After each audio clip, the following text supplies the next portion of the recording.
Our first speaker tonight attended undergraduate school at the University of Southwest Louisiana in Lafayette and entered Louisiana State University Law School in 1967. He enlisted in the Marine Corps as a machine gunner during law school and spent 11 months in Vietnam and was awarded the Naval Achievement Medal in Combat B. He re-entered law school upon his return to the States. As a Lake Charles resident of 38 years, had a practice that focused on civil litigation, personal injury, and criminal law until he was elected as our district attorney. He also served as a city attorney for the city of Lake Charles and general counsel for the Calcasieu Parish Sheriff's Office. He currently serves on the Boy Scout Board of Directors and recently elected president of Louisiana District Attorneys Association Board and serves on the Louisiana Commission on Law Enforcement and Administration of Criminal Justice. He took the oath of office for Calcasieu Parish on December 20, 2005 and was re-elected to an additional 6-year term in 2008. He established a case review team to improve communications with law enforcement and created the Calcasieu Full Force Group to target DWI offenders in response to an excessive number of traffic fatalities and a 60% increase in DWIs. He's also worked with legislators to pass numerous items of legislation regarding more stringent requirements for sex offenders, in addition to adding the mentally ill to protect person statute so that they would not be further victimized by the system.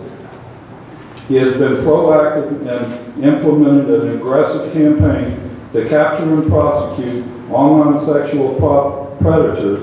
He reestablished the sexual assault nurse exam program, assisted in the formation of the adult drug and DWI courts, and established the Fatal Vision DWI simulation programs that travels to our schools to demonstrate the effects of impaired driving.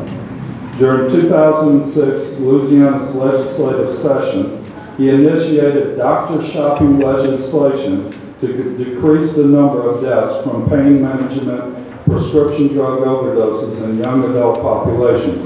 He was instrumental in organizing a task force for Louisiana and Texas legislators, law enforcement, and administrative agencies to combat the proliferation of pain management clinics in Southwest Texas and Louisiana. Has spoken at numerous conferences as well as the Center for Disease Control in Atlanta and a DEA pain clinic symposium in Nashville on the subject of abuse and prescription pain medication. In 2010 Louisiana legislative session, he initiated the toughest felony DWI mandatory minimum sentence in the country. He also received the Louisiana's DWI Law Enforcement Award for the Louisiana Highway Safety Commission. Ladies and gentlemen, Mr. John DeRosier.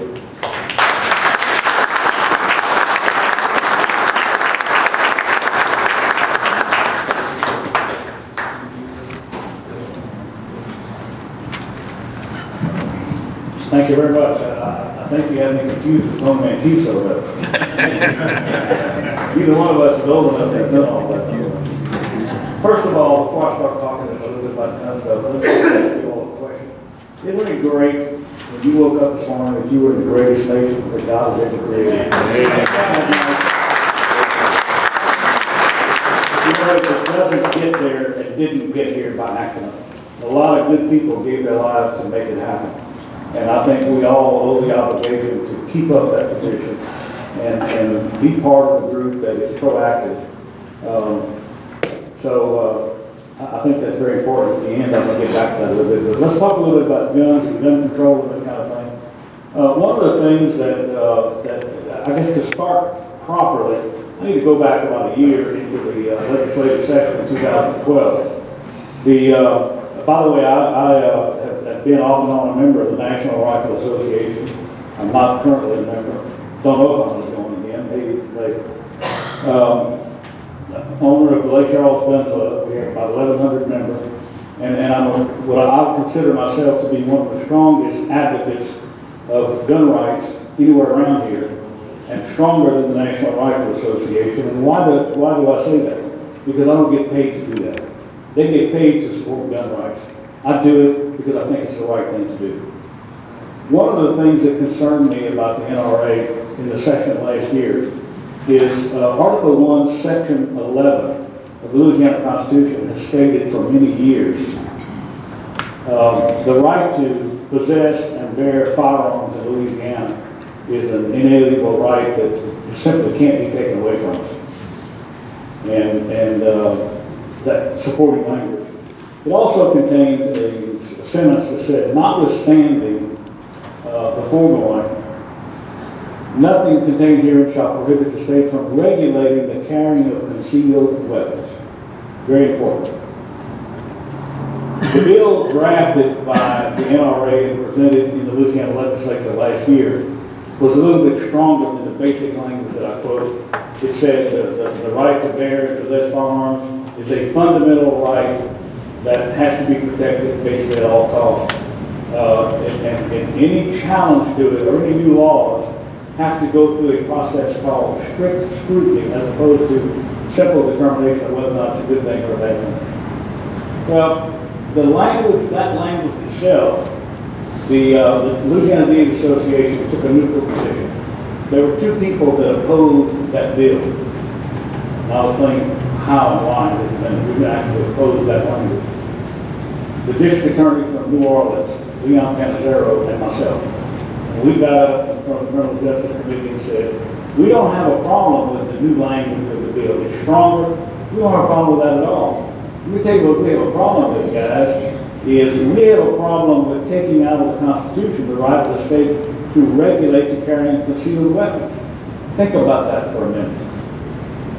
I know that none of you want your wives, your children, your families, your grandchildren at a movie theater or a restaurant with big crackheads sitting behind you with 9mm stuffed into their belts. What happened when that bill passed was it created the perception that no longer do you need a concealed weapon permit to carry a concealed weapon in Louisiana. Let me tell you how certain I am about that. A month and a half ago, I gave a talk at the Kiwanis Club at Reeves, and two people, one lawyer and one pharmacist. The pharmacist said, I've had a concealed weapon permit for a long time. I did not renew it because I don't need it anymore because that law passed. The lawyer said, I didn't know you had to have a permit at all since that law passed. We can all carry weapons any kind of way we want to. That is, in fact, not the law. That passed without that. What happened when they substituted that language, they deleted all of Article 1, Section 11, so that section of the Louisiana Constitution no longer says we can regulate the carrying of concealed weapons. Now, let me tell you, as I said before, nobody's a stronger gun rights person than I am, but I do not want convicted felons, people that go into bars, people that go into classrooms, high schools and colleges, bringing unknown concealed weapons with them into those rooms. And we told the governor back then, who heavily supported the bill, and the NRA, who sponsored the bill, don't do this. Put that language back in. There's nothing that hurts the fundamental right to possess firearms in language that says we can regulate concealed weapons. You know, we can have, in Louisiana, we can have weapons in our homes and in our vehicles right now. Unlike a lot of other states where you can't do that, we can. So there's nothing in that, but by taking it out of the Constitution, we have created a perception that you no longer need a permit to carry a concealed weapon. And now, we are facing the lawsuits that we told them back then that was getting ready to happen. In Natchez Parish, we have a lawsuit right now about a guy charged with carrying a weapon by a convicted felon. He says that law that was passed last summer that we all voted on in November took that out of the Constitution, so it is now unconstitutional to have a statute that says a convicted felon cannot carry a firearm. You know, you might think that's kind of ludicrous, except that a judge named Frank Murillo in New Orleans, Louisiana, ruled last week that it is unconstitutional to prevent a convicted felon from carrying a firearm if he didn't commit his felony with a firearm and use it as a felony. So now, it's all being modified. So you have judges out there who will take advantage of that, and now it's left up to the DAs across the state to go out and defend the people of this state by fighting in court and saying, look, these bad guys cannot carry concealed weapons.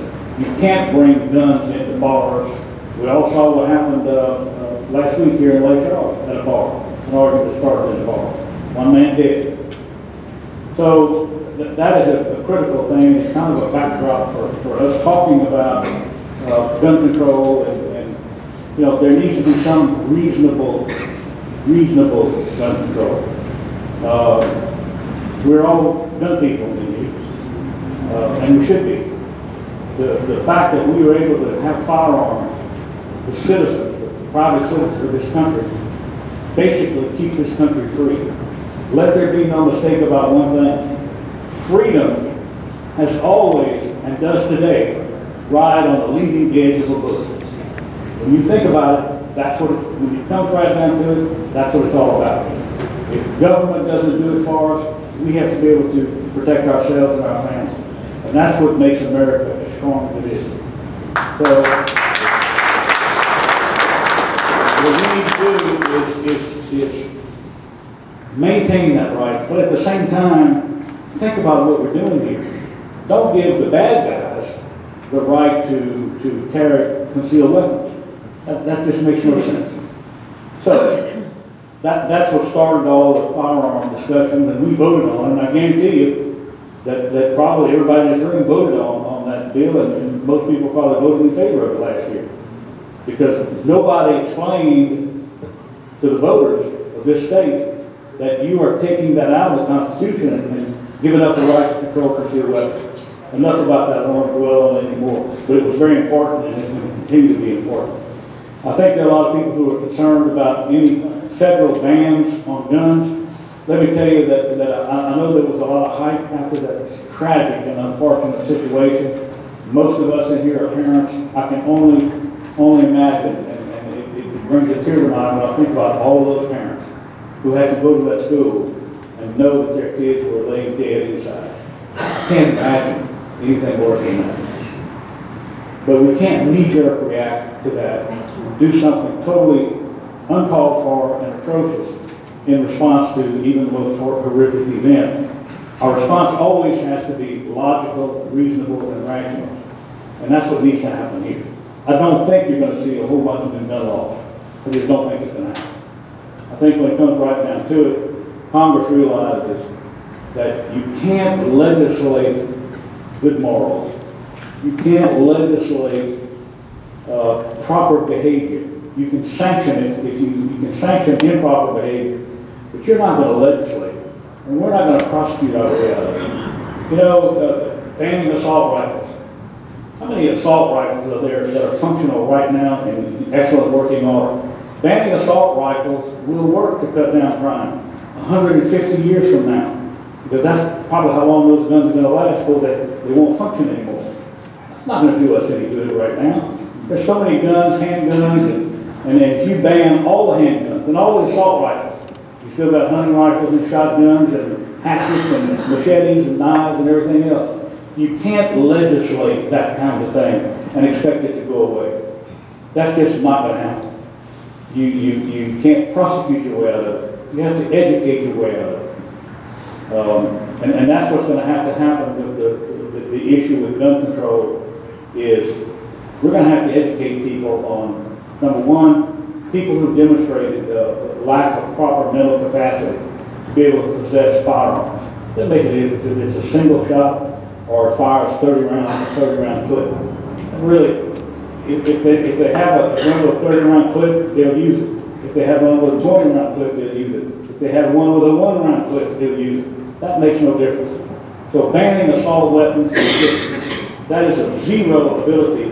In a criminal justice system, that is irrelevant to us. It's not going to do any good for anybody.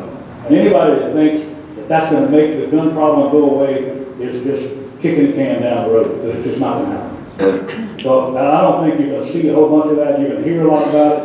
but I think it's basically a dead issue. So I know there have been a lot of people concerned about that, but I just don't think we're going to hear a lot about it. I could go on and on and on, but I want to save time for Tony to talk and for us to talk to each other. So I'm going to turn it over to you guys back for right now. Thank you very much.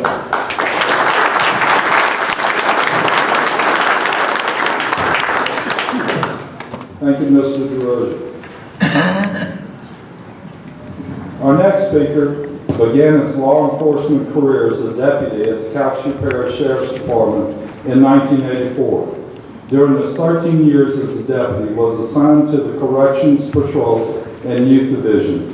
In 1996, he was elected Ward 3 Marshal and assumed office in January of 1997. Was re-elected Marshal in 2002 to his second term in October of 2003. He was elected in October of 2003 as elected Sheriff of Calcasieu Parish.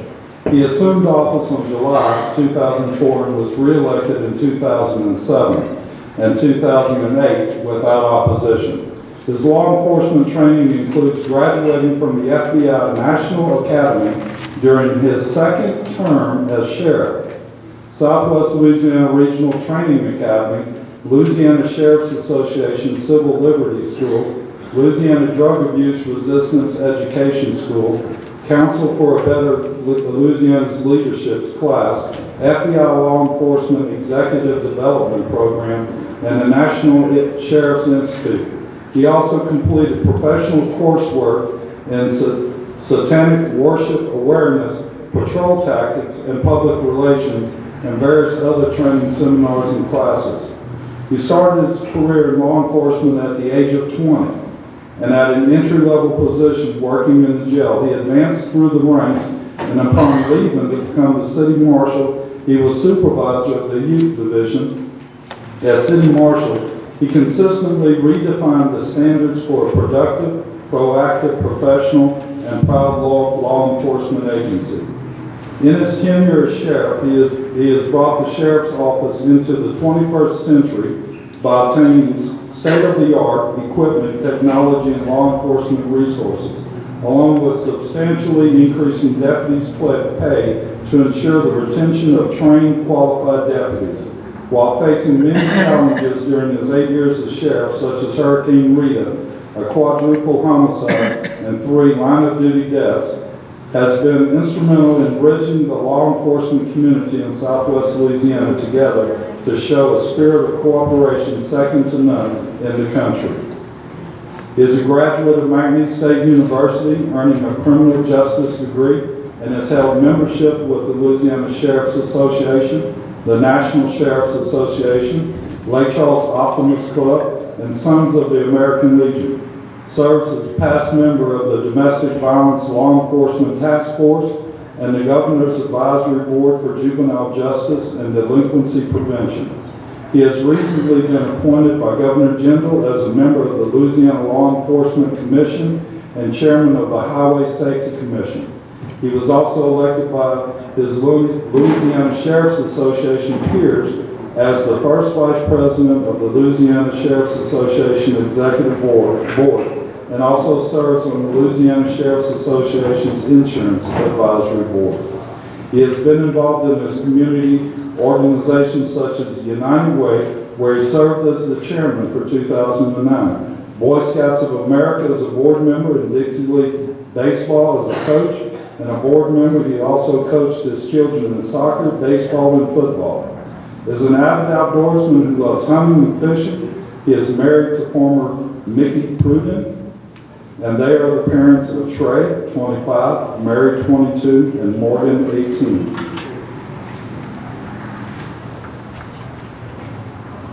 As the Supreme Court affirmed in 1997 the case Perez versus United States, county sheriffs are the chief law enforcement officers in their jurisdictions, with more authority than even federal agents. As such, sheriffs work for their constituents and must comply with their oath to defend both the United States and the state constitutions, not do the bidding of out-of-control politicians in Washington who apparently recognize no limits on their powers. That's a direct reading from the Supreme Court briefing. Everybody, very pleased to introduce to you Sheriff Tony Mancuso.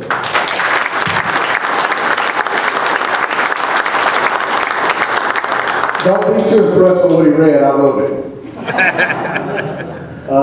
You know, let me just kind of like John said, and it's funny because we do share a lot of the same philosophies, and he and I, along with our chief of police and the other chiefs of police in the surrounding area, communicate a lot here. We have something in Southwest Louisiana that you just don't have everywhere, and I mean that because I do go all over. I have to be in Washington D.C. next week.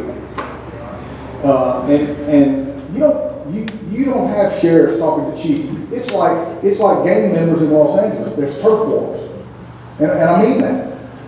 They don't try to solve problems together. It's you stay out of my county, you stay out of my territory, and I'll stay out of yours.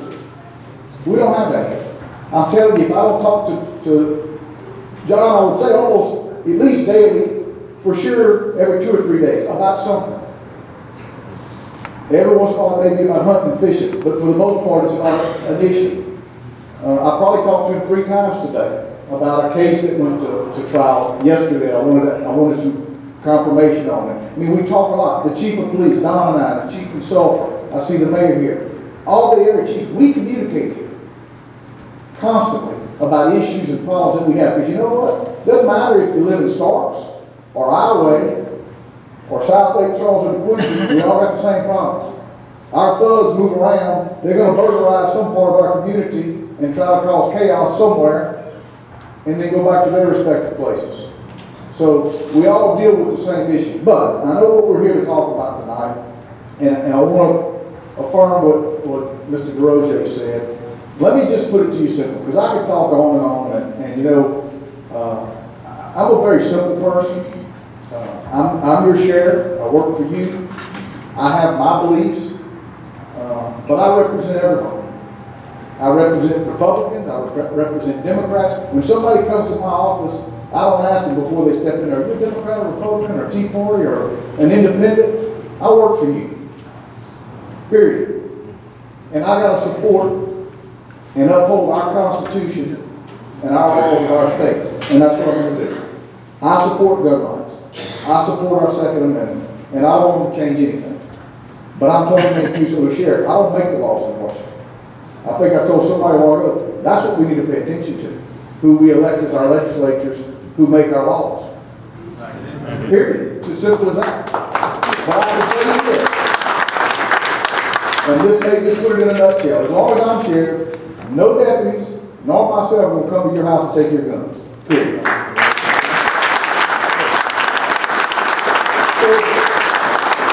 If that explains to you where my stance is on gun control, that should. It's very simple. It really is. Now, where I think, and I think John touched on it, I don't know if you got into it, I do think we have to have laws to control ourselves. That's why we have laws in the first place. If everybody did what they were supposed to, then we wouldn't even need red lights, because everybody would get to an intersection and stop. It's not that way. We're human beings. So we do have to have laws to regulate, but we have those laws. We have gun laws that regulate our laws. We have enough gun laws. What I would like to see, about the only change I would like to see in legislation regarding guns and gun laws is they need to give law enforcement mental health records of some of these people that are applying for guns. Because right now it's just a joke. It really is. You can apply and you can just check whatever you want to because there's no system to back it up.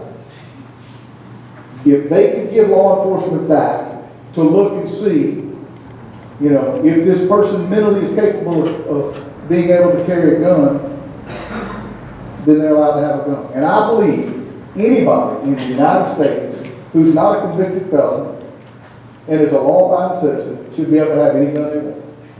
Period. But if they have mental illness, and there should be some reservation about that, we also have a job to protect ourselves from those types of people. Because let's face it, there's people out there that don't need a gun. You know that as well as I do. Okay? We can hide by it, because if we're going to strictly go to the Constitution, then everybody can have a gun, period. Well, we do have to have laws to regulate some things. That's about the only change that I wish I would see, is the way that law enforcement is able to do background checks when it comes to mental illness. Because the way it is now, because of HIPAA laws, we don't have access to it. So that's really the only change. I agree with John. Magazine capacities, that's not going to change anything.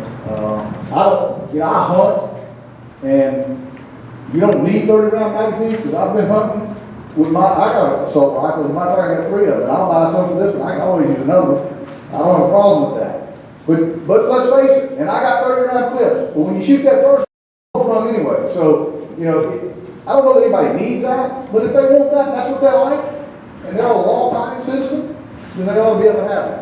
Okay? So, that's a fight that we'll have to see what happens. But we need to watch who we elect as our congressmen and our senators, because they're the ones that make these laws.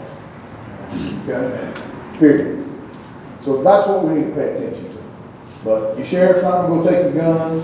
He's not going to send his deputies out there to take your gun. And I'm going to fight as much as I can as one human being to stop any legislation from being passed. John brings up a good point, but if I'm not mistaken, I know I opposed it because I was trying to convince my family when this bill came out, that the NRA supported, that John was talking about. I think the Sheriff's Association did oppose it, if I'm not mistaken, because we knew the language was bad. But that's a prime example of what they do to confuse us as voters, to make us think they're doing great things for us. And that's what we have to be careful of. And it's our fault. It is. We are the voters. The majority of the people rule, period. We just have to pay attention and educate ourselves every time we go to vote. Simple as that. So, I know you want to get to questions, and I appreciate the opportunity to come here. I would like to add one thing to my bio. My grandpa now is the best thing in the world. John and I became grandparents about 5 to 10 days apart. Is that correct? One day apart. One day apart. He was coming out the hospital, we were going in. So, I've already bought him a gun. So, I'm telling you, I love to hunt fish, and it is part of our culture here in Louisiana. And I don't think people realize how adamant we are here about that right. Maybe they don't like hunting in other parts of the country, but that's part of our heritage down here. So I think it's a little more passionate to us. But you know what? I do think in America right now, I'm like John. I think in the big picture, that's not going to happen. I don't think they're going to let that happen. But the only way to be sure and to be careful is you don't need to call your sheriff and your DA. You need to call your senators and your congressmen and see how they feel about it. They're the ones that are going to be concerned. I can tell you that I already have. Okay? Tony Mancuso, both as Tony, you know what? Besides being sheriff, I got kids, I got grandkids now. I'm a voter, I pay taxes. I'm no different than any one of you. I do the same things every day on my personal side of my life. I have to do the same thing. I'm not exempt. I wish I was. I wish if you were sheriff, you didn't have to pay taxes, you didn't have to do it. That'd be a great gig. But you know what? I have to, just like you do. And that's my bidding. I have to call my congressman and my senator and tell them, look, we don't need any gun legislation. That's what you need to do. That's our recourse. And if they don't do that, then we need to get new legislation. So, all right. With that, I think we can open up. I think you wanted to let them ask questions. Well, first of all, Mark, you want to go over the state legislation that's going to be out there, but before you get too involved in Mark as you're walking around, I want to tell both of you gentlemen, first of all, Mr. DeRosier, thank you for your service to the country in Vietnam. And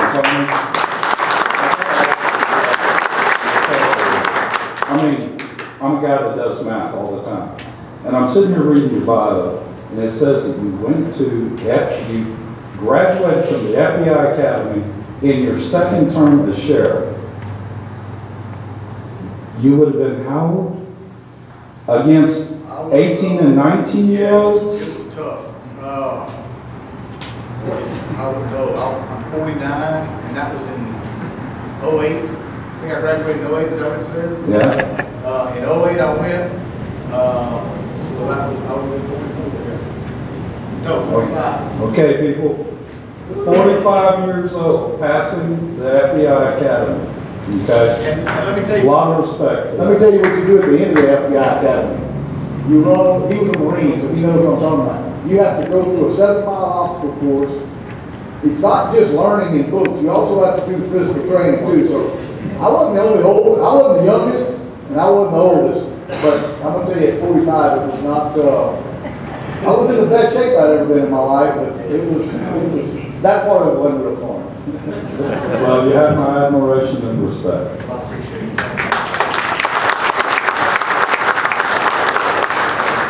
Okay, before we get to some questions, we got four bills coming up in the Louisiana legislative session beginning the 8th. 4 of them pertain to guns, 3 of them are pros. We have one on Mr. Jim Morris. I talked to Jim Tuesday morning, I believe, and so far, all of our southern delegation is on board as co-sponsors except for one. And he has now 18 co-sponsors on this bill so far. It reads as stated, relative to the regulation of firearms to prohibit the enforcement of any federal law in the state of Louisiana which attempts to either ban the ownership or possession of certain types of firearms or impose registration requirements on such firearms, to provide for criminal penalties, to provide for duties of the Attorney General, and to provide for related matters. This legislation is known as the Louisiana Preservation of Individual Gun Rights of Citizens Act. The Louisiana legislature hereby finds and declares that the right to keep and bear arms is constitutionally protected both by federal and state constitutions. The provisions in this part are designed to preserve those rights for Louisiana citizens. Any federal law, rule, regulation, executive order adopted or enacted on or after January 1st, 2013 shall be unenforceable within the borders of the state of Louisiana if the law, rule, regulation, or executive order attempts to do any of the following: ban or restrict ownership of semi-automatic firearms, any magazine size, ammunition for semi-automatic firearms, require that any semi-automatic firearm, magazine, accessory, or ammunition for any semi-automatic firearm be registered in any manner.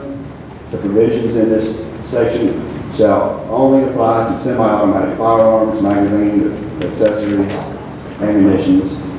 It shall be unlawful for any official, agent, or employee of the United States government to enforce or attempt to enforce a federal law, rule, regulation, or executive order which is unenforceable.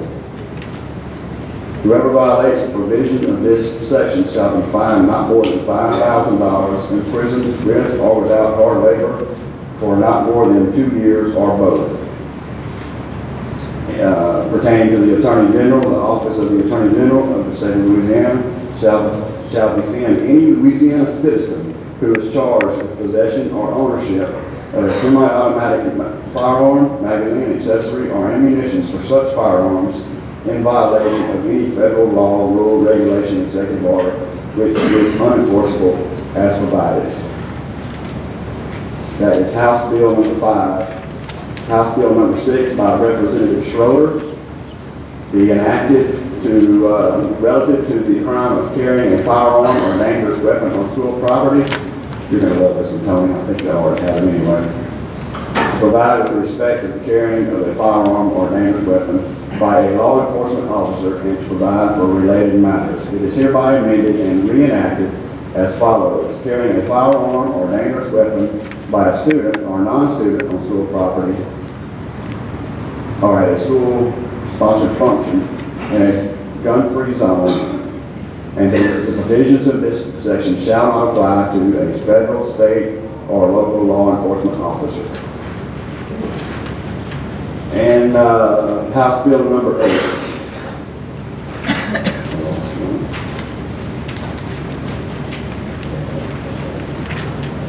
This is by Representative Thompson and House Speaker Cleckley.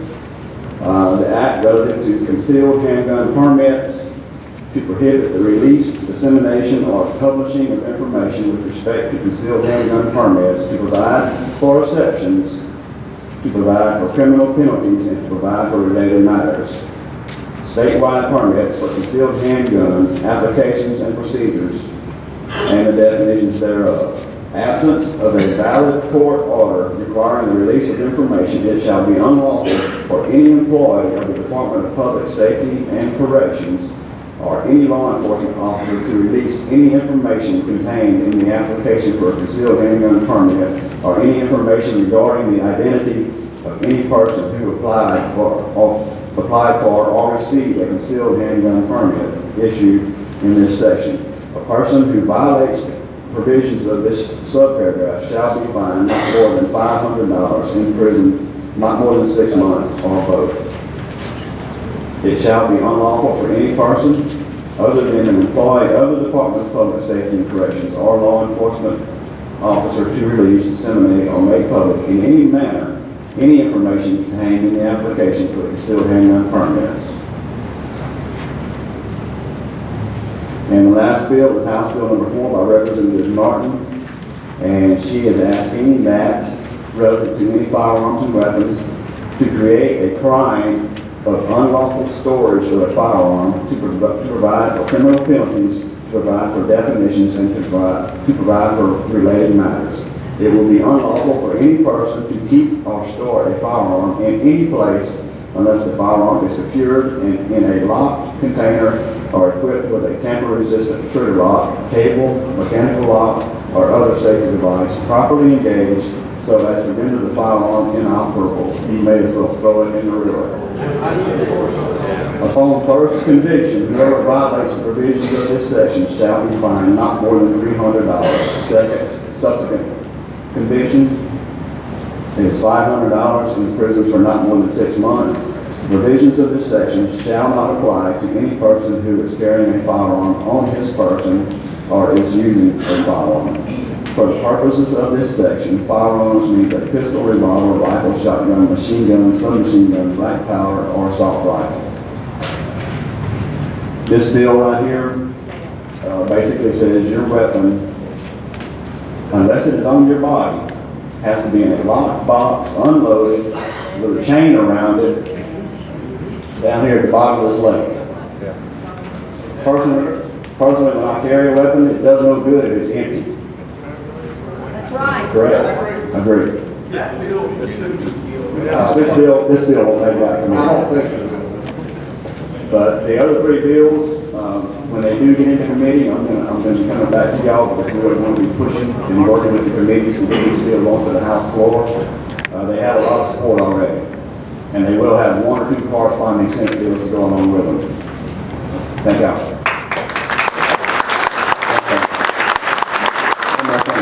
If you did not get a copy of these bills, they're on the back table right next to the contribution jar, the half-empty contribution jar.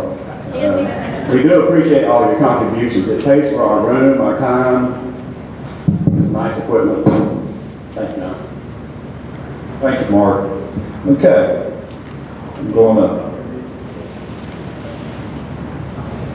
turn the podium, and if you would, all of you that have a question, please line up so that we can take them in a nice orderly fashion. Please keep it to 1 question. If you have more than 1 question, get back on the end of the line and come back through again. Believe me, I'm going to do it a couple of times. So, but in order to prepare you gentlemen, there is one little thing that I want to do. The Tea Party spends the majority of its time educating the members. That's what we're about. We're about education. We put out the information for everybody. We have never told anybody how to vote. We have never told anybody how to perceive anything. We let them make up their own mind. They're all adults here. Okay? We have not lost faith in the American people. So, but we also understand that there is a big problem with education. The people out there, not just the Tea Party, but the people are scared. And I want to give you... I'm going to get my question.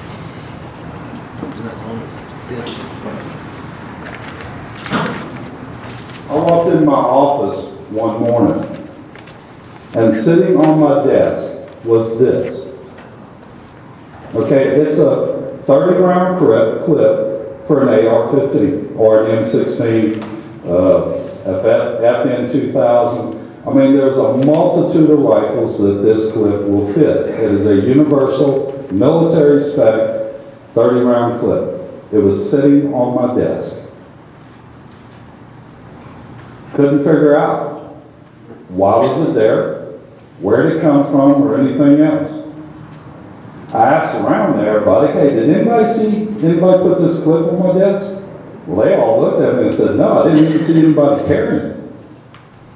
So I sent out an email saying, okay, somebody put a military spec AR clip on my desk. Do you need me to paint it? Do you need me to fix it? Do you need me to oil it? Do you need me to whatever? Yeah, somebody please enlighten me. About 30 minutes later, one of the ladies walks in my office. She said, my son brought that home from Iraq. I don't want them coming to my house and tearing it apart to find that. I know that you'll know what to do with it. So, the public is not educated as to what is going on. So that's the first thing I wanted to throw your way.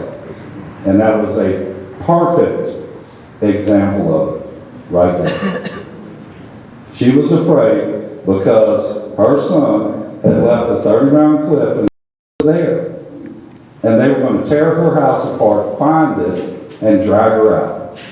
Well, she'd rather get rid of it. Let me say this, because John said this earlier. You know, we live in the greatest country in the world, the United States of America. Amen. And we have our freedom. The great thing about our laws and our Constitution is no law enforcement agency can come in your house without a search warrant. Period. For just right.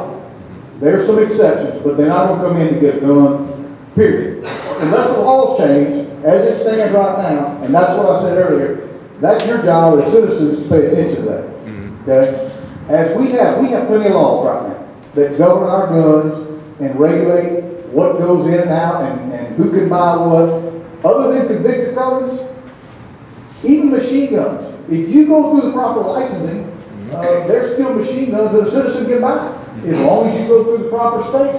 I don't think you can buy a new manufactured machine gun, but one that's already been manufactured and it's fully automatic. If you go through the proper licensing, you can still own that in the United States of America. Okay? So you're right, that's just somebody that just doesn't know any better, that needs to be educated. Period. But that's simple. I mean, that's something that you can do. All of us can do that. Okay? Okay. All right. Gentlemen, please. I have one more thing to say. Oh, yeah, go ahead. You know how they are, I buy the slip on.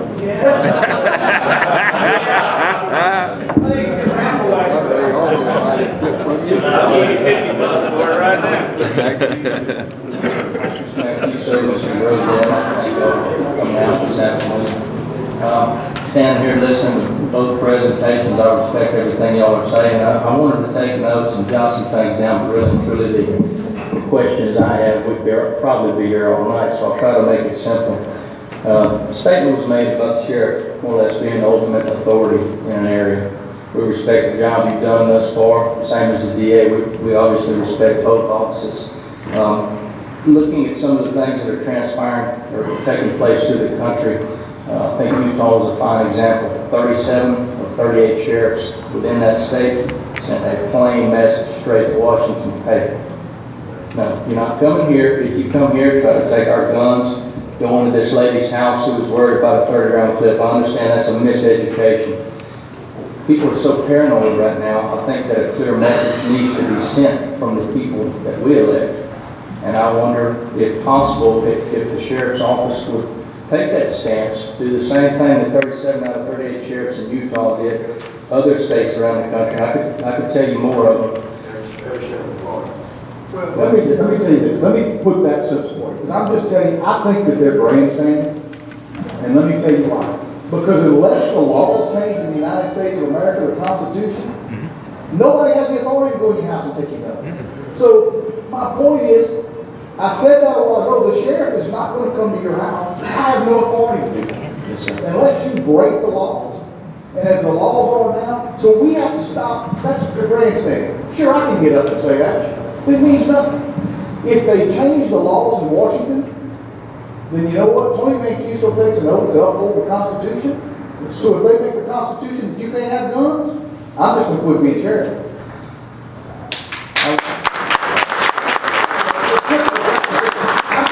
I'm not going to be a part of that. I think what needs to be addressed and looked at is the fact that the Constitution has been trampled so bad already. It's kind of turned into just a piece of paper, okay? And that obviously is happening at the top. I think many people look at what's presently going on with an extreme sickness. I never thought I'd be old enough to deal with a problem like this. I remember this country when it was still good, and it still is, but not the same. And the things that are taking place currently, I think, a better example to give of what I'm really trying to say is that, truthfully, sir, I'm a criminal. I love the Lord. I believe in the Constitution. I love my family. And I read the Bible. Now, that's kind of saying two things twice, but that's my motto. That's my creed. That's what I live by. An example: I just lost my mom back December 1st with cancer. My cousin's going through it. I shaved my head today. That's what I believe. You stand with your people. Washington doesn't recognize that, and all of us people. An example, again, this is a gun. Now watch it. It's not going to jump up and shoot anybody. It's not a gun problem, it's a people problem. I think what the people are looking for now is the fact that we're being criminalized for doing nothing wrong. And we're looking to higher authority to pass forward the stance that we would like to see. And that's why I would ask again, and I understand your position, but I think a better message can be sent by you than by us. I would like to ask you to think about it. Send that message forward. Let them know that Calcasieu Parish doesn't stand for the craziness going on up there. That would kind of be my suggestion. There's another part of this. And there's another part of this. And part of the problem is it's not only by guns. For the first time in I don't know how long, Americans are genuinely concerned about the future existence of the country the way it exists today. Yes, sir. Yes. Let me tell you, I'm one of those guys. I've been on the side of presidents who were there, been against some presidents, some of the things that they do, like some of the things, don't like some of the things, but I've never been deeply and genuinely concerned about what's getting ready to happen in this country, like I have, and like so many of us have in the last 5 years. Yes, sir. And the gun problem is only the most current manifestation of that. But it dramatizes the gun problem a lot because now we know nothing is sacred anymore. So that's what we have to be careful about. Like Tony said, we have to watch the elected officials that punch those buttons in the state legislature and in Congress. Let me just tell you about me. And I want you to understand where I'm coming from. I think all of you, I've been an elected official here for 18 years, 16 years, 17 years, okay? Have I ever grandstanded? That's just not me. And I'm not going to do that. Not so people can say, hoorah, hoorah, he's you know what? You got to stand up. I'm gonna be there with you. Okay? I'm going to do the same thing. You're the voter. I'm one person. I understand. Okay? And if we don't, and I'm concerned about it too. I mean, I am. I'm very concerned about it. The good news is we still live in the United States of America. And it still is the greatest country in the world and the strongest country in the world. Amen. I have faith. I really do. I'm worried, but I have faith that people are going to wake up and say, no, wait a minute. They're not going to rebel. They're going to start using that button. And they're going to start, if they pay attention, they're going to start electing people that share their views. It's the majority of our views. And you know, I saw what happened in the last election. Wasn't what I was hearing, but you know what? Somebody didn't get off their ass to go vote. Wasn't me, though. Wasn't me either. Okay? So, again, I didn't get through 3 times like some of the others. And and I understand your point the button, call your senators, believe me, these are the kind of people I'm with, family people. Well, and the point is, I'm not afraid of sharing what my views are. I've had people calling me on both sides, and I tell them it's the same thing. I'm not talking out both sides, I'm for the Second Amendment as it is, period. Amen. That's how it is. I would like to say one thing. Earlier you talking about 30 round clip, taking one shot, now wrong. I've heard different. I know people that hunt with you, they're actually friends and family of mine. They say you get 60 round clip. Well, you're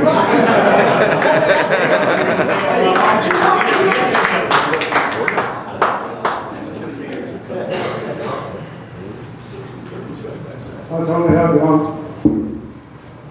I want to make a comment about something he said about a politician, what John said a while ago. Of course, I have two questions for y'all. Right before the election between Charles Bustani and Jeff Landry, I was on a radio program with Nathan on KDOB.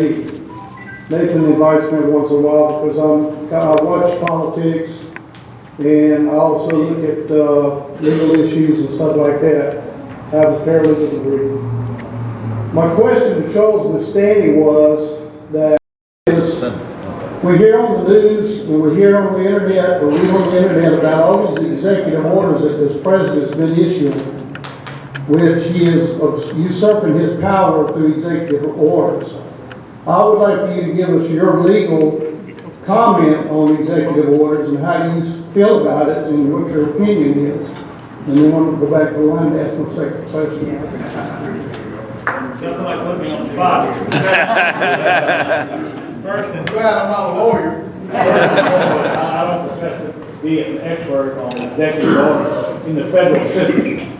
But executive orders work kind of the same way there that they work with the state, with the governor, and those kind of things. Whether the president has violated an executive order, unfortunately for us, is sometimes in the eye of the beholder in Congress. And remember that I'm going to say who voted what kind of way. But remember the end result of the vote last year, that the current city president got more than 50% of the votes. Apply that to the question that you just asked. And it tells you what happens in the Congress, because that is very reflective of what happens in the country. The question is, who is going to press an issue like that? I don't think it's grandstanding to say we need to elect officials who are not afraid to say the right thing, even if it is not popular, and it detracts from a very senior elected official.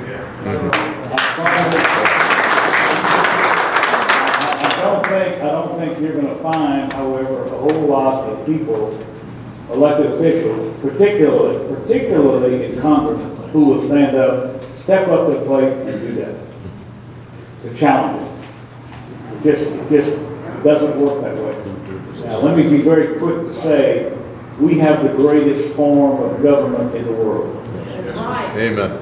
It is not perfect, because it allows for things like this to happen.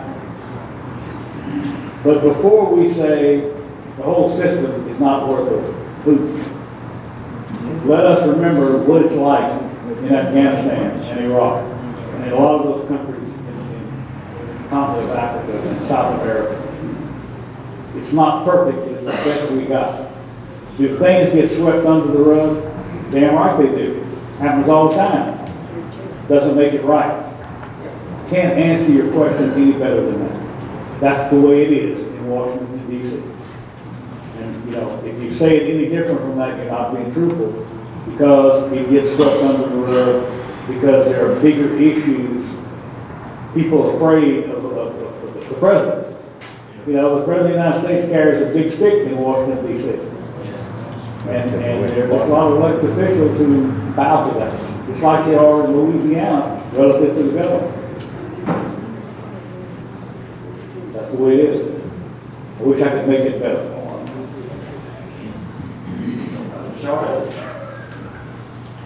That's good. Okay, this is for Tony.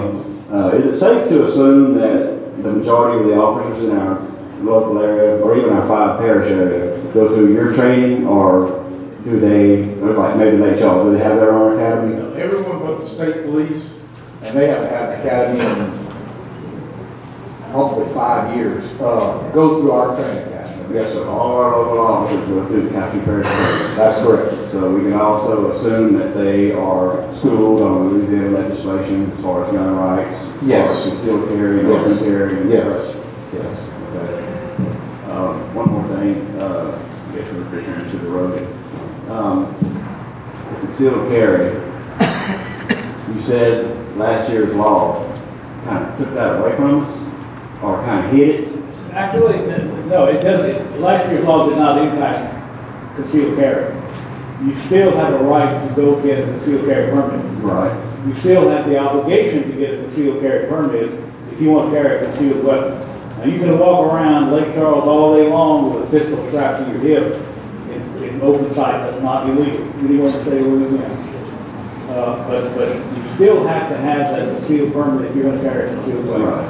And that's the thing a lot of people thought went away with that legislation. A lot of good, smart people thought it went away, but it has not. Okay. Well, personally, I'm not a big proponent of open carry, but you're just simply making yourself a target. I have, and I've been stopped, and I've had my own weapon checked, and I've also had other people that said, wow, he's armed, and good for him. But again, you're making yourself a target. Well, that goes back to show. Correct. I'm the sheriff. I'm in law enforcement. I see it every day. I don't have a gun right now. I wasn't thinking anybody was going to shoot me tonight. But my point is, I'm not done yet. I'm not. I'm not paranoid. I can remember a sheriff not long ago that actually walked around with bodyguards, so we're pleased to have you in office. That's why he's got me here with me. Thank you both.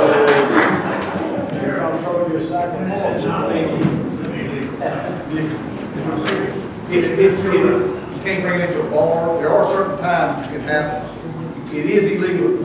A school, a bar, and there's other places you cannot absolutely have that. Some establishments, if Walmart says they got a guy walking around here with a gun, they have the right to tell you to get out. And they're going to call the cops. It's their store. So it's just not as violent. It causes panic. It's not that it's illegal. Oh, yeah. It depends how you flash it. If someone perceived you as threatening with it, yes. Yeah. I mean, it depends. You know, the other side of that, you got to be responsible. It is legal. Doesn't mean you're not going to get stopped and questioned why you have it, is what I'm saying. If Walmart decides they don't want you at their store, or Joe Blow, it is their store. And if they don't want you in their store with a gun on, they're going to ask you to leave. And if you say, well, I can carry a gun, you're right, you can. They're telling you you can't carry it in their store.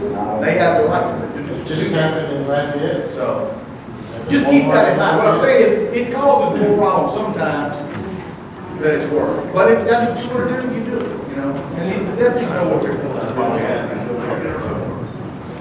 My question is for you, Okay. This is going to be a bit theoretical, so bear with me here. We've all seen the videos of Hurricane Katrina and the aftermath in New Orleans when the DHS came and busted down people's doors to collect their guns, whether they like it or not. National Guard. The National Guard, okay, whoever. What's to prevent that type of thing from happening right here, say under martial law or whatever? They just dream up that it could we, I guess my question is, could we count on the Sheriff's Department to stand with us, or are we going to be sitting here with these jack-booted Gestapo Well, people? did it happen during Rita? No. There you go. There you go. Did I stand with you to take care of my community? That's good. Thank you. I mean, as simple as that. All I tell you is when National Guard came here, I told them, this is where you're going to be, this is what you're going to do. That's your job. Like you said, I am the chief law enforcement officer of the parish, and that's what we. I met with them at the Bronze High School. I said, this is your task in our parish. I want you at we did have them at every Walmart, every drugstore. That's what we deployed them as, to protect the guns and the drugs at drugstores and gun stores, period. That's their job. Everything else we got. We're gonna take care of people's homes, we're gonna take care of people's property, you take care of these facilities. So, we're not doing all that.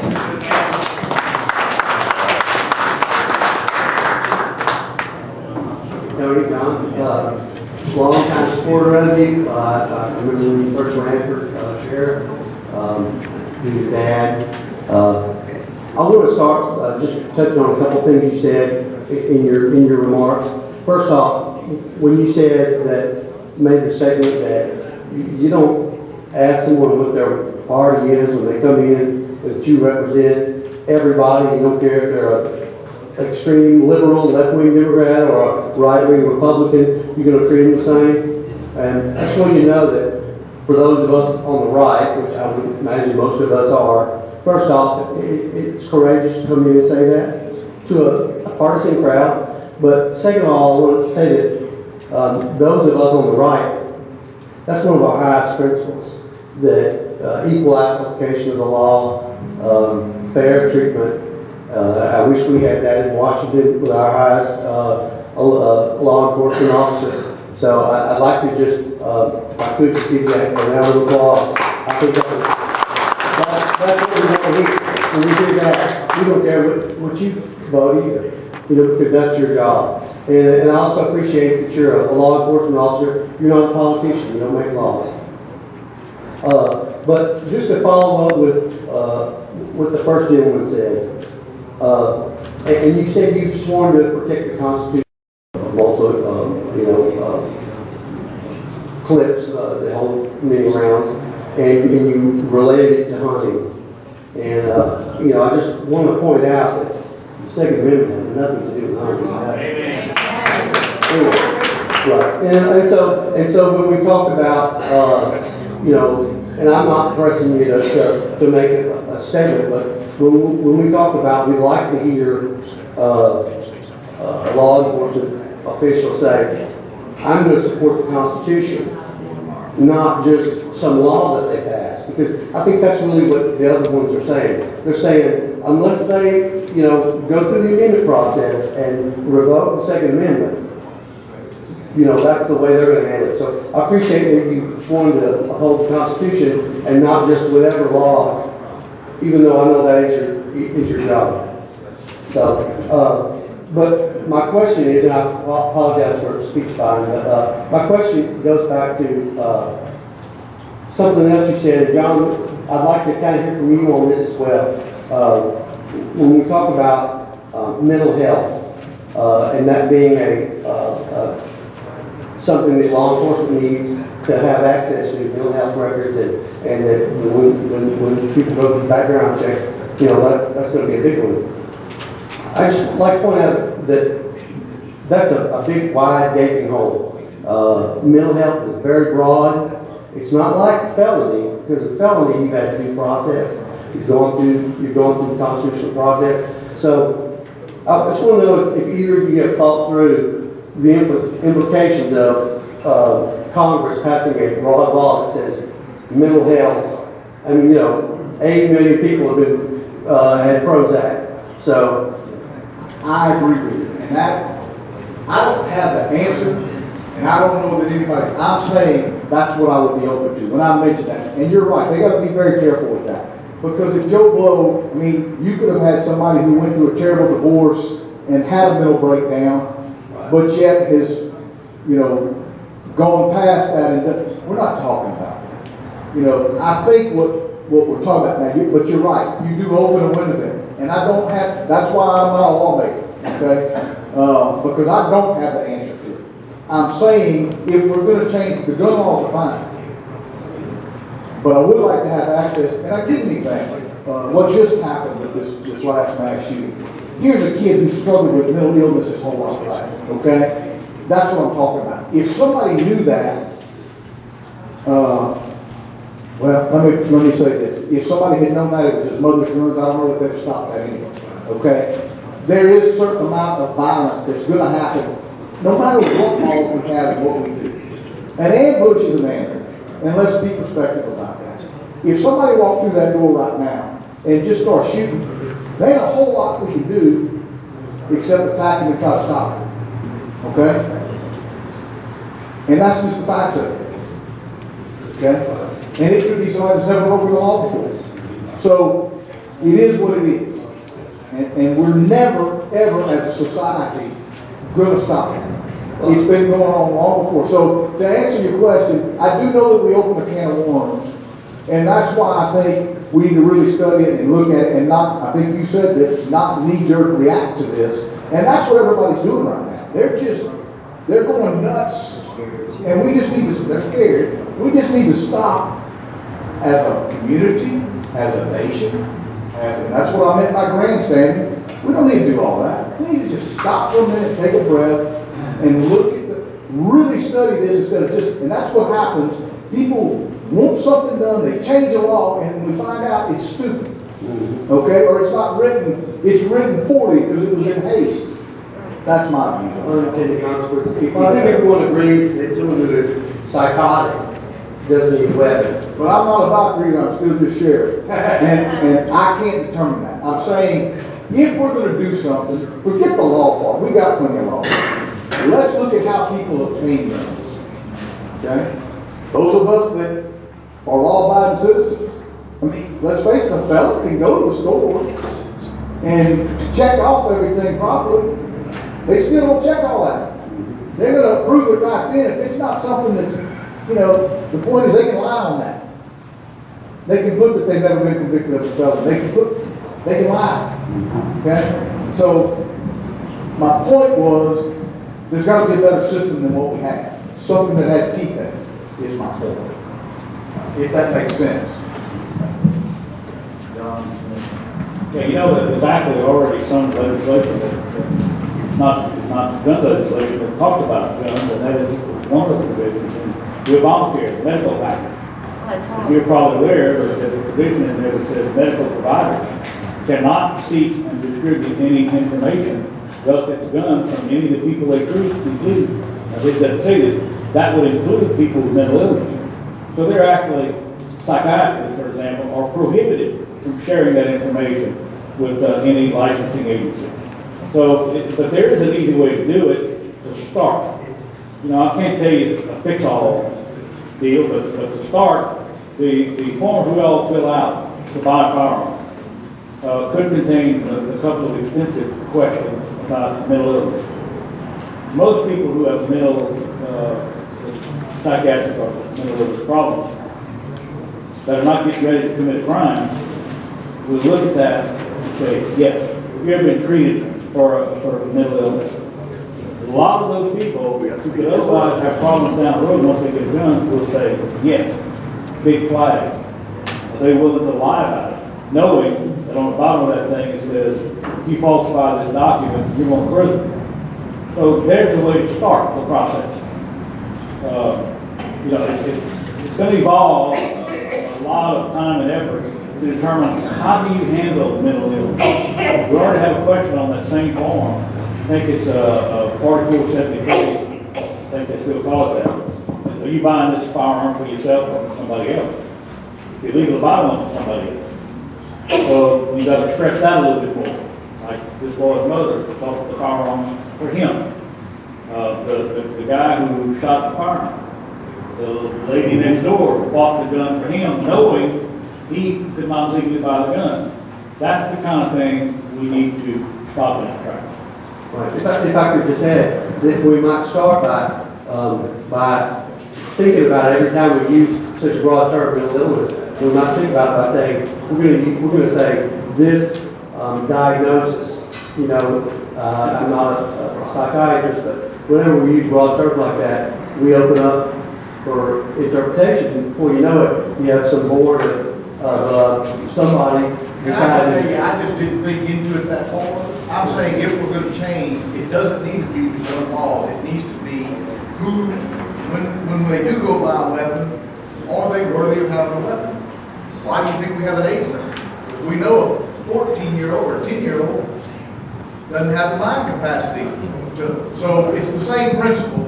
You know, where that is, where that medium is, I can't tell you because I'm not a psychiatrist. I don't know what mental illnesses that people have that they shouldn't have a gun, and I don't know which ones they do. If they're just a little depressed, well, what if they get a gun and kill themselves? Or if they're psychotic, they'll kill other people. So, I'm not that person to determine that. I'm saying, if we're gonna look at the solution, that's a start.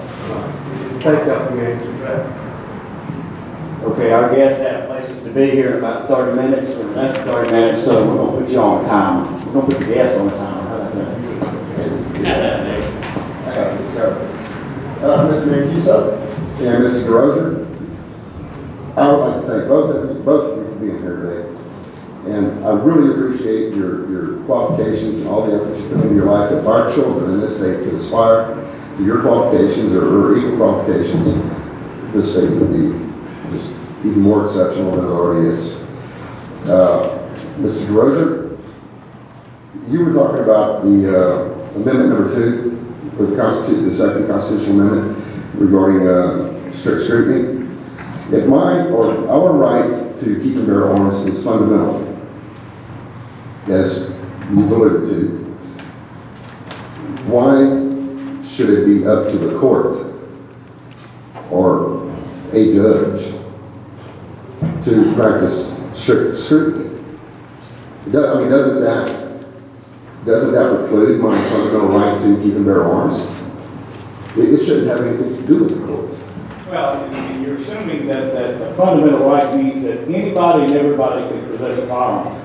And we know that that is not possible in our system, the way we live in America. We can't have convicted felons who have shot people 3 times over their lifetime having the unbridled possession of a firearm. Therefore, somebody has to make the decision. Somebody has to make a law, a rule, or regulation that says basically the right to have a firearm is fundamental. Everybody can do it, except if you're a convicted felon and you've shot people 3 times in your life with a firearm and you rob banks, you're not going to be able to carry a weapon. That's far enough right there to answer your question, because somebody has to step up to the plate and make that determination. And you just have to have it. It's kind of what I said at the beginning. We have these constitutional rights, all of them. But we also have to have laws because we're just human beings. We can't even go to the intersection and all stop. And I use that as simplicity. I told you when I started, I'm very simple because that's who we are as citizens. And that's as screwed up as it is sometimes. And we talk about it. I truly believe that we live in the greatest nation in the world, well, human beings. And we got to have somebody govern us and tell us what to do. We have to, because what we talked about earlier, if we all did what we were supposed to do, we wouldn't even be in this meeting right now, would we? Okay? We wouldn't be debating this. But we have that, at least we can debate it. At least you can tell me as a public official, you know what, I don't like what you're doing, or I don't agree with you. We live in that kind of country. Oh, I love that part. I don't know, that I think we're both trying to say it because that's our system. That's the grievance process. Okay, just to refine that a little bit, I guess my concern would have been, how do you define strict scrutiny? Is it left to any subjugation? And it reminds me, the whole thing here reminds me of, and then they came for me. They're going for the guy with the mental illness. They're going for the felon. They're going for this person. They're going for that. But what happens when they say, oh, you're a Tea Party member. Now we're coming for you. So, But the concept of strict scrutiny, however, means that you don't just, legislators just, who pass the law regulating guns, simply can't think about something and say, that's a good idea. Think what to do that. Let's make it the law. Prepare the law, run it through committee, pass it both houses, it becomes the law. Strict scrutiny means, wait a minute, guys, you gotta look at this thing, and do we really need this? Is this something that's really gonna have a significant positive negative impact on the community? We're gonna scrutinize this strictly and severely, and give it not just a reasonable man test, is we go farther than that and say, do we really need this? Probably the best example is not a Second Amendment gun right, it's the First Amendment freedom of speech. Remember the Supreme Court said one time, we all have freedom of speech and we want to protect that at almost all costs. That doesn't give an individual a right to go into a movie theater at 10 o'clock at night with 600 people crowded in one place, and in the darkest part of the movie starts screaming fire when there's no fire. It's the same situation. There has to be a reasonable limit on our constitutional rights. Heavily underlined reason. Because I will be the last person to infringe on constitutional rights. I'm glad you're looking out for that. And just so I was thoroughly impressed when you mentioned your oath of office. So that was exactly very impressive. Thank you. I'm gonna make an assumption here, and if either one of or both of y'all went to the American Press or called them up and said, I'd like to make some statements, I think they probably sent somebody out to talk to y'all. I learned a lot here tonight, and I learned something after the fact. I was first a member of the NRA when I was 12 years old, but my father got me into it. And I voted now incorrectly on the gun control area. Y'all spoke here tonight. What would potentially stop y'all before the election to make a statement like that so we could be further? Because I asked different lawyers. Most lawyers don't talk to me anymore. But and I don't care about that. But you get confusing statements. And as you can see, people respect y'all's opinions. That's why we have you here. I would have voted differently if it would have been before that. Well, two district attorneys, as I said, in the state, stepped up in committee and said, don't do this. We don't have a problem with the fundamental, we don't have a problem with strict scrutiny. Don't take that language out of the Constitution. It's the preamble of the bill, not the meat of the bill, that was the problem. Because it says, delete Article 1, Section 11 in its entirety and replace it with this. When you delete it, you delete the language that regulates carry and concealed weapons. We talked about that, as a matter of fact. And I'm going to tell you the way it is. You were talking about what Congress does earlier. It was pretty public when we opposed it. It was in the media, it was in the newspaper, it was actually on TV in the Baton Rouge area that we jumped up and down opposing it. And we got to that point, and I think basically the conventional thought or wisdom, if you want to call it wisdom, was that you shot our wad, and that's it. You know, this is, the governor, by the way, was extremely heavily behind that bill. He and the NRA were very much behind that bill. I was in that committee when some of the members that I knew, who were not even Republicans, came back from the fourth floor and said, looked at me and said, and shook their heads. I knew what that meant. They were pressured very heavily by the General Administration to vote for that. I remember when the vote was 8-7, or it was tied at 7-7, the swing vote, a guy named Sherman Mack. I was sitting at the table, he was in his chair where you are about right there. He was looking at me. And he is a big general guy and a good guy, by the way. And kept going back and forth. That's what he was doing. He kept looking at me. He knew that was not a good deal. But when the smoke cleared, the chairman of the committee finally said, Mr. Mack, you're going to have to vote. And he looked at me and put his head down and said, "Go over me." And that's kind of the attitude that everybody developed after. You know, this was the pass in Louisiana. Because people would, there are a lot of people say people wouldn't understand that it's really not a good deal for that reason. That's right. Y'all simply explained it tonight. That's what I'm saying. After the fact, I mean, I was totally different. And again, maybe it's my fault that I didn't see it going on in Baton Rouge. I mean, I'll pretty much keep up. And I can tell you, Louisiana Sheriff's Association, we did oppose it as a group. And it was in the paper. Yeah. You know, but, you know, it's that's what I mean by sometimes people just, they word these things to confuse. Okay? That's what they do. They do it on purpose. So you just got to be very careful. You know, I don't think that I'll ever, unless it's, you know, I don't think that have it to endorse really anything, anybody, and I'm talking about publicly. Tony Mancuso, but I feel like a sheriff, like I told you, I represent everyone. And It's not my job to throw that away, to throw that license. Now, if you call me, I'll certainly tell you my opinion and how I feel. But I think then I'm being a dictator and trying to tell everybody what to do, and I'm not gonna do that. But if they call me, I tell them my feelings, as a sheriff, and sometimes I tell them, as Tony Mancuso, I feel this way, as sheriff, this is my position. By the way, we have a plan, it ain't over yet. Yeah, we fight, now, don't get me wrong, in Baton Rouge, you look at it, two people that fight hard.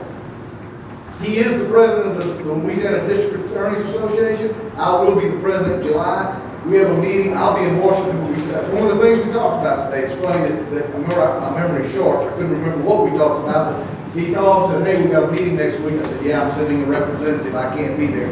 But it's the two associations about some of these bills, about what we're gonna do. So we fight. Doesn't mean we always win, but we're fighting. Promised these men that we'd be finished at 7:30 tonight. Some of them have some additional things. Can I get two more people to ask questions? Okay, rock, paper, scissors, whatever, or the next two in line. But after that, we're gonna have to call it a It's night. me that has to go, but he's riding with me, so he has to No, it really wasn't a plan. He went to the eye doctor, he don't see too good, and I worry about the eye. So I called him, I said, hey, what's good, can I come pick you up tonight and give you a ride? Oh yeah, get you back. Never made any shark jokes at all tonight. Thank you, gentlemen, for coming here. And as an educator in the education system here in Calcasieu Parish, I teach at one of the better high schools that I consider in this parish. And getting back to your original comments, Mr. DeRosier, on the education subject, first off, I'd like to thank you for both. I think Calcasieu Parish in the state of Louisiana is probably one of the safest areas in the whole part of the Deep South because of your service and people like you. But as an educator, in the school, we are required by state and local school board regulations to have regular drills, safety versus as in fire, and also lockdowns. In the past 2 years, we've had at least one real lockdown in both years. And as a teacher, I'm also a concealed carry weapons holder. I also have a class 3 weapons license. I'm federally licensed and taxed and regulated like everybody else. And when I'm at home, when I'm in my car, my vehicle, when I'm on the street, I'm armed. I feel totally secure. I'm well trained, totally proficient. But I have never in my entire life ever felt so insecure and so unstable the time when that lockdown occurs. Because I'm standing behind a locked door with a dictionary in my hand. We have one deputy in the school. Up until this year, as a matter of fact, toward the beginning of this year, our officers didn't even carry guns. They had a taser. That's all they had. Now, yeah.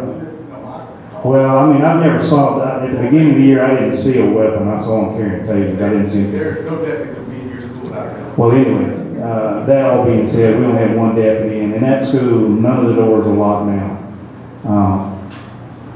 Statistically in this state, and in the Deep South, there are no, to my knowledge, there's almost 0% of these mass shootings that occurred in our area, in our Deep South. And thank God that's for Southern civility. Most of these occurred somewhere else. So that in itself makes it less of a worry to me, but still, I was very concerned with it. And I was a 30-year federal employee, and under federal regulations, I couldn't even go to work carrying a weapon in my truck, in my vehicle. Going to and from work, I was not allowed to carry a weapon. I felt unsecure then. My question to either one of you or both is that, what are your, because I'm a little bit ambivalent on the whole idea. I understand all the caveats to concealed carry teachers or administrators carrying a concealed weapon, as some states are doing. There's 3 or 4 states in the union that are doing that. I understand that, and I understand the bad portions of that. But I do also understand that even though to say that, well, it can't happen here is kind of, well, that's, silly. It can happen anywhere. So my question to you basically is, what are your opinions on what we should do as far as security in our area as a school? Should we beef them up, leave them as it is? Should we, as a state, pursue? Well, let me tell you what we've done already, because I think you bring up a valid point. First of all, whether you like it or not, I am opposed to teachers having guns in schools. Not so much, I know that we have some that are very capable, some of them are past law enforcement that were going to work for the sheriff's office and have been properly trained. I just think you introduce a weapon into that school and it's not secured to them, it's left in a drawer, I just think that's a matter of disaster waiting to happen. I'm just opposed to that, for whatever reason, okay? I just don't like that idea. Let me tell you what we've had. Again, we're way ahead of the ballgame, because we've had school resource officers in our schools now for 10 years, okay? We have just assigned one of our top patrol lieutenants. We've moved him as our school resource, he's over our school resource officers. We've just moved the former lieutenant who was over school recess officer. She is assigned to the school board to assess schools.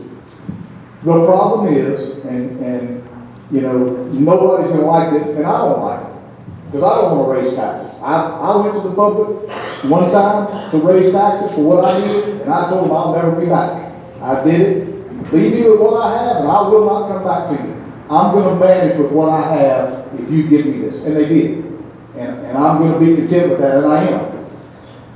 But I assigned a person just to the school board. That's all she does now. And she's an expert at that, to assess our schools.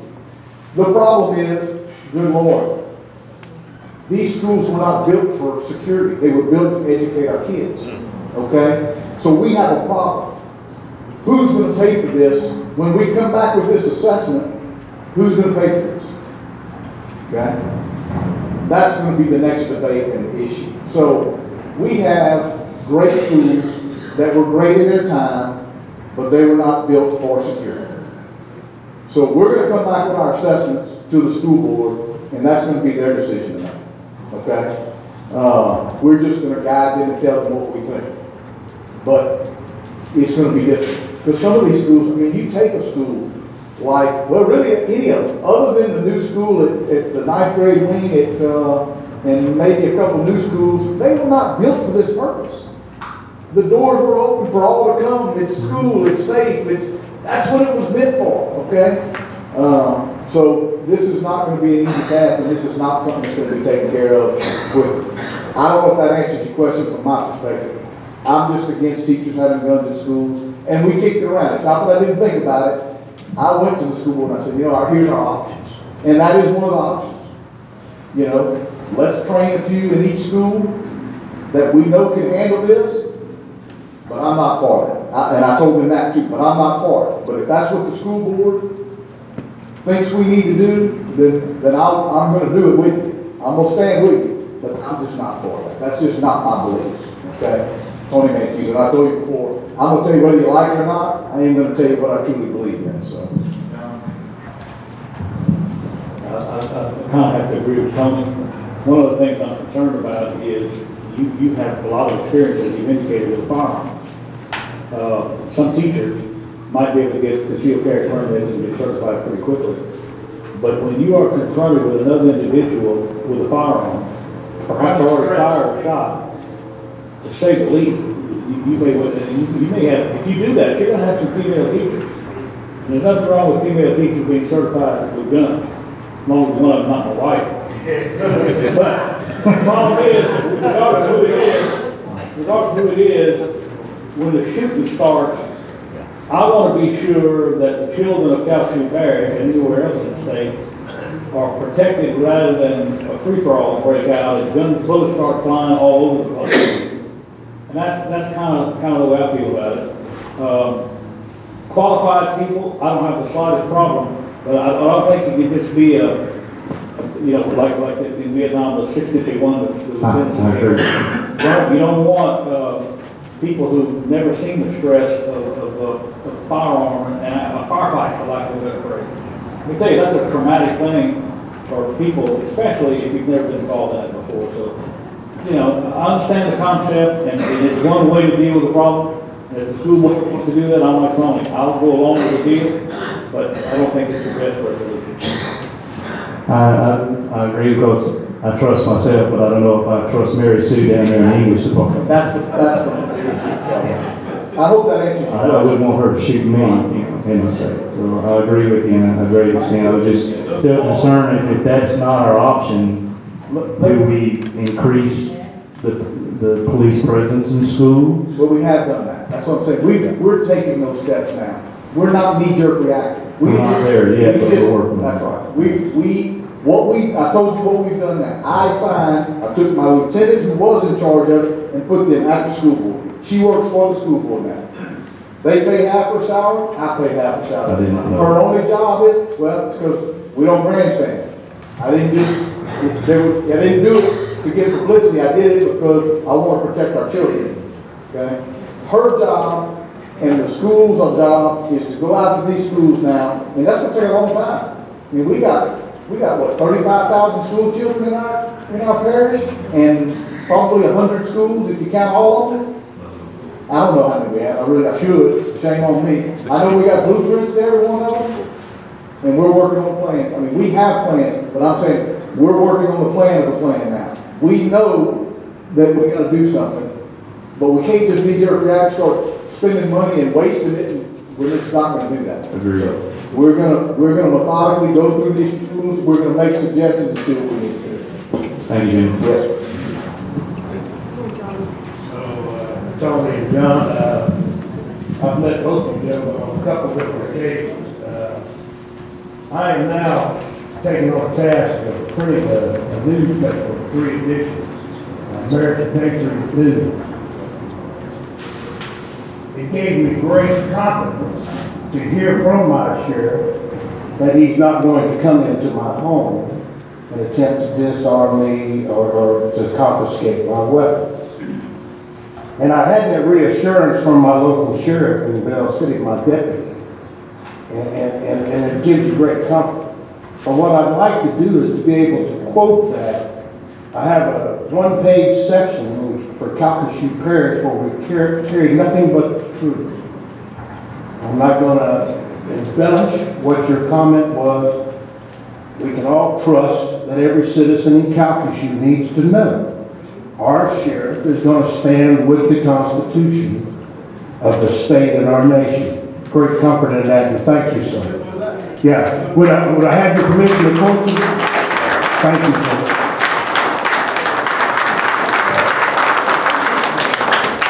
Okay, and again, sorry for those of you who had questions and we just ran out of time, but hey, we got to stop at some point. Yeah, well, I was about to say, Charlie, you missed your one question. No such thing as one question. Oh, I understand. Ladies and gentlemen, thank you. You survived the Tea Party. You can tell everybody now you went to one of our meetings and you survived the Tea Party. We would love to have you again. It is reassuring that we are protected by gentlemen like yourselves. I thank every single one of you.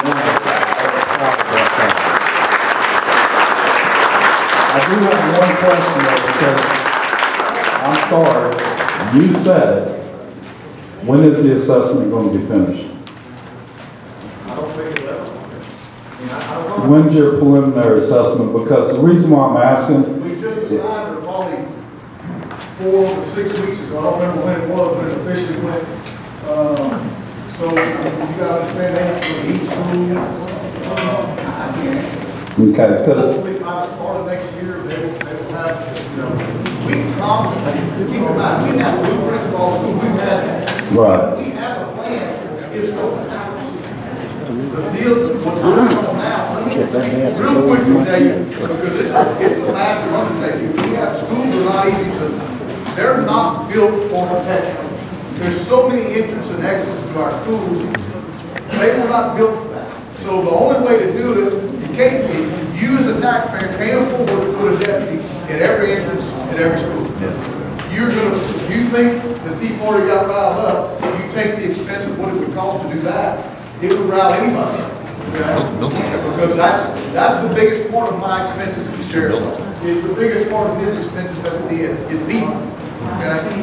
So, what we have to do now is, what is it going to cost us? What can we do to these schools to protect? Some of the things we've done that we're doing right now is where we place cameras. So that if something happens, we're not going to stop something from happening. Y'all do realize that? Does everybody understand that? If a bad person wants to do something, I don't care if you got the best sheriff, which I think you do, or the best DA. You're not, which I think you do. We're not going to stop a bad person who wants to do a bad thing, okay? Unless we just happen to be at the right place at the right time, and that happens sometimes too. With that said, now, what can we do? When we have to react to it to save lives as quick as we can? We want cameras in certain spots. This is the request that we have. We want to be able to, certain people, I'm not talking about certain command staff in our department, want the ability to immediately look in that school. So when we go there, we know what we're dealing with. We know we're going to go there. And do you understand what active shooter means? We're not going to negotiate for an active shooter. We're going in there to stop the threat. Period, simple as that. We're going in there to stop the threat. We're going in there with the mindset we're going to kill this person to stop the threat. To stop them from causing any more damage. I want you, when you hear active shooters, that's what that means. Okay? Now, with that said, we also got to make sure we don't kill us lives. So, the more we know when we get there, we're going to get there, and we're going to get there quick. But the more we know when we get there, the better we are. So, that's the types of things that we're trying to do now. Can you define active shooter for everybody? I just did. The person that gives up all their rights. That's right. That's right. Well,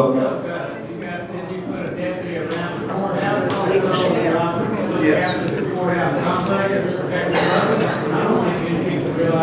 So you're not only taking care of the schools, you're looking at what we've done for the immediate, most of our elementary schools don't have a resource officer.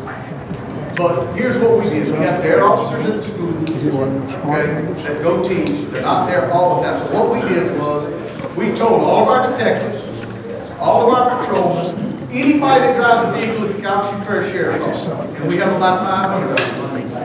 If you go by a school, you stop and check them. You all see the daily log out. There's deputies that don't like it. Okay? And it didn't cost them any more time. Because I'd have had to add 20 more deputies to fill the gap. And you know how much that is. So the practical thing is use what we got. So we're constantly going in and out of those schools every day. The ones that did not have. Basically, we concentrated when we started this program on the high school and middle school. Now, I can almost assure you that there's deputies in almost all those schools all the time. That we're not doing. So those are the things we're doing. I can get into a big spiel about that. It's an important issue. yeah. Well, you're committed on your taking charge of this and really working towards it. That is for sure. But I guess the reason why I kind of brought it up, and it'll be something I'll probably blog out there later, is that if we have an assessment coming up on this, one of the things that Tea Party is about taxation. We don't mind paying taxes. You know what? Y'all supported me when I did my tax. You did. They hit me hard in the questions, but they supported me. I can't complain. I understand. I'm a taxpayer too, keep that in mind. But this is going to be the school board that's going to come in for this, not me. Well, and that's the point I'm fixing to make. Remember, April 6th, we have 3 school board taxes out there. I'll be honest with you, it might be time for them to say, hey, wait. Why don't you come back to us with a realistic plan that incorporates some of the stuff that Tony needs in order to get safety into these schools also, and let's visit a new tax. Well, I can tell you, if you're talking about building, it's going to be a lot of money we're talking about. Because that's really the only true way to do it, and I don't think we can do that realistically. It would take too much time. I mean, our schools were not built for this, and we have to completely revamp how we do that. So that, we gotta, that's what I'm saying, we just gotta relax. But public agencies, and I'm not speaking for the school board, I'm not saying I support or don't support, I don't know what they're coming up with. Is it renewals? Yes. They still gotta operate. Oh, we understand. But some of them, one of them's a renewal, the other's on. And it's like, okay, if you're gonna be doing some structural work here, I don't think we'll be finished by this. I don't, but the thing about it is, I don't mind them coming back and asking for more money if it incorporates some of the things that you're gonna need, that we're gonna end up doing anyway. Why not get it started now, or let's wait a little while, get it started a little bit later, but with the funds that we need. I mean, we don't mind paying taxes, okay? But when you have these taxes that roll in every 10 years and whatever, you're trying to remember, okay, what was this tax for? What was it for 10 years ago? You know? I told my staff the other day, I don't know why we go and ask you to renew it every 10 years. I can't do without it. The taxes that I deal with right now, why do we do that? Is it just to get it passed? Because we may not trust the next sheriff like we trust you. I understand. We don't want you funding future sheriffs. I got We want them to be accountable. Well, you're about the only one that's ever said that makes sense. Because I always wonder, why the hell do we do these 10-year taxes? If I went to them and told them I need it, I'm going to need it 10 years from now if I need it right now. So you're right. I understand where you're coming from. But what happens, they're going to use that as an excuse. My point is, it goes back to what I said at the very beginning. We're voters. If your sheriff isn't doing a good job, you got to vote him out. It's simple as that. Yeah. I mean, the point is, don't punish. We had in the last 50 years. Well, what I'm saying is, don't punish the men and women that work there that have to survive. That's their job. That's what they do. We gotta have that tax. I can tell you right now, and I will never come back to the public as long as I'm sheriff. I think I've poised myself with what my taxes I need to run this office. Okay? And I believe that. I don't want any more, but I gotta keep what I have. If I have the ability to roll it forward. You're right. But that's that one window. My point is, That's every 4 years. Yeah, you're right. You're right. But we haven't done that. We've been able to keep it, But my point is, it's also capped off. You understand what I mean? It's a cap too. It's not a free flow either. So. And I'll throw one other thing at you, Tony, because Sheriff Mancuso, we had talked about this, many times. We talked about this a lot. I know, I'm sorry. But I know that you need a new DNA test laboratory and everything else. Have y'all ever thought about? We did that. You did that? Oh, okay, but I remember when you needed it. I remember sitting there thinking to myself, you know what? It would be totally different if they came to us and said, look, I need to build a new laboratory. It's going to cost $1.2 million. I want to do a 2-year tax. It's going to cost everybody $50 to get it done. It's over and done with. After that, okay, I'm just going to put it as part of one of the other taxes to maintain it and everything else. And then if I need a little bit more to maintain it, we'll go up. You'd be surprised how many of us would rather reach in our pocket, pull out that $50 and hand it to you right in the neck. Let me tell you how good we are. Let me tell you what we did. And and I know we can. You're making yourself late now. I know we gripe about, because I gripe too. When I tell you I gripe, I'm no different than anybody else. I have my gripe too. We had the governor closed down a lab. It was, I don't know what it was called. I didn't even know it existed, to be honest with you. It's right behind the health unit. They closed it. The state it was something like it. And we went to the police bureau and said, hey, look, this will solve one of our problems. You've got this building, it's already set up as a lab. Give it to us. We'll give you some money to improve the coroner's office, which is right across the street. To make a long story short, we get it. Okay? It gives me more room where I'm at. It got my radio room back. I have a state. Everything's like I wanted it when I went for that proposal. And I basically spent, I want to say I gave the police jury, and I may have not even given it to them, it was in the agreement, $400,000 to do the, but let me tell you where it helps. The other night we had a murder. And instead of having, it took us about an hour, because all we had to do was walk the test from one side of the street to the other. It's a parking lot, really. The coroner was there, and my lab people were there, and we accomplished, it was getting some fingerprints to identify somebody. Remember the lady that they found in the ditch? And let me tell you something, that's crucial, because when we found the girl in Moss Bluff, it took us about 8 hours to deal with that. It took us about an hour and a half or two to do it this time, because they're right there with each other and walk across the street with a pair, and you didn't have the time. You didn't have somebody griping about, well, I gotta drive to the sheriff's office, and we're right there. So, it works. But we did it all right. We don't have to worry about that. All right, very good. All right, Jim, again, thank you very much. Just get all the